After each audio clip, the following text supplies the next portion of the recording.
চীনা যুবক মা লিয়াংখু ইসমাইল আর বাংলাদেশি তরুণী আনিকা আক্তার। অনলাইনে মাত্র ১.৫ মাস প্রেমের সম্পর্ক। এরপর সুদূর চীন থেকে ছুটে এসে বাংলাদেশি মেয়েকে বিয়ে করে খাঁটি প্রেমের প্রমাণ দেয় যুবক। ঘটনাটি রংপুরের মিঠাপুকুর উপজেলার ১০ নম্বর বালুয়া মাসুমপুর ইউনিয়নের হামিদপুর এলাকার। এই দম্পতি জানান, গত ২৪ এপ্রিল শুক্রবার রাতে মুসলিম রীতি অনুযায়ী বিয়ে হয় তাদের। প্রেমিকা আনিকা আক্তার ওই এলাকার বাসিন্দা তৌহিদুল ইসলামের মেয়ে। বিষয়টি জানাজানি হলে এলাকায় চাঞ্চল্যের সৃষ্টি হয়। বর্তমানে ওই চীনা যুবক প্রেমিকার বাড়িতেই অবস্থান করছেন। তাদেরকে দেখতে প্রতিদিনই ভিড় করছেন দূর দূরান্ত থেকে আসা মানুষ। মুসলমান প্রমাণ দিতে সবাইকে পবিত্র কোরআনের সূরা ফাতিহা তিলাওয়াত করে শোনান চীনা যুবক ইসমাইল। বিসমিল্লাহির রহমানির রহিম। আলহামদুলিল্লাহি রাব্বিল আলামিন। আর-রহমানির রহিম। মালিকি ইয়াউমিদ্দিন। ইয়্যাকা না'বুদু ওয়া ইয়্যাকা নাস্তাইন। ইহদিনাস সিরাতাল মুস্তাকিম। সিরাতাল লাযিনা আন'আমতা আলাইহিম গায়রিল মাগযুবি আলাইহিম ওয়ালাদ-দাল্লিন। আমিন। আনিকা জানান, ১.৫ মাস আগে সামাজিক যোগাযোগ মাধ্যমে প্রথম পরিচয় হয় মা লিয়াংহুয়ের।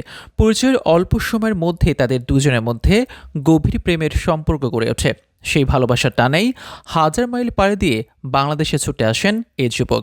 এমন প্রণয়ে খুশি এই দম্পতি। ওর সাথে আমার প্রথম পরিচয় হচ্ছে উইটেক একটি অ্যাপস আছে, ওই অ্যাপসে আমার সাথে ওর পরিচয়।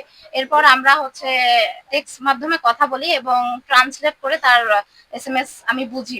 আমাদের পরিচয় মেবি ৪৫ দিন। ও চায়নার লিনচিয়া শহর থেকে আসছে এবং তার পুরো পরিবার আমাকে পছন্দ করে এবং আমাকে মেনে নিয়েছে। মূলত তার পরিবার সম্মতি পাওয়ার পরে সে বাংলায় এসেছে। আসার পরে আমার পরিবারের কাছ থেকে আমি সম্মতি নিয়েছি। নেওয়ার পরে ঢাকায় গিয়েছি ১২ তারিখে এই মাসে। যাওয়ার পরে আমাদের ওখানে সর্বপ্রথম মলবি দিয়ে ইসলামিক ভাবে বিয়ে পড়ানো হয়। বিয়ে পড়ানোর পরে আমার যেহেতু পাসপোর্ট ছিল না, তারপর পাসপোর্ট আগে বানানোর পরে আমাদের বাকি যে কার্যক্রমগুলো, বিয়ের সার্টিফিকেট কিংবা কোর্ট এফিডেভিট এগুলো করানো হয় এবং আমাদের দুই পরিবারের সম্মতিতেই আর কি আমাদের বিয়েটা হয়। আনিকা আক্তার বলেন, প্রেমের টানে যেমন চীনা যুবক বাংলাদেশে এসেছে, তেমনি সেও পারবে চীনে গিয়ে সংসার করতে। এদিকে জীবন সঙ্গীকে নিয়ে নিজ দেশে পাড়ি দিতে চান চীনা যুবক। সে যেহেতু রিস্ক নিয়ে আমাদের বাংলায় আসছে, সে যদি রিস্ক নিয়ে তার বাবা মার একটি সন্তান, ছেলে সন্তান, তো সে যদি রিস্ক নিয়ে আমার কারণে বাংলায় আসতে পারে, তাহলে আমি কেন পারবো না? Manjala Buddha. Manjala China, very very good. Manjala sister, brother, very very good. I like Manjala.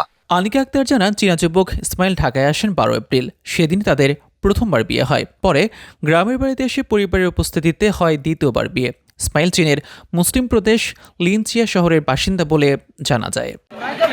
Shahriar মিমের তথ্যে ডিআরবি নিউজ ডেস্ক, রংপুর।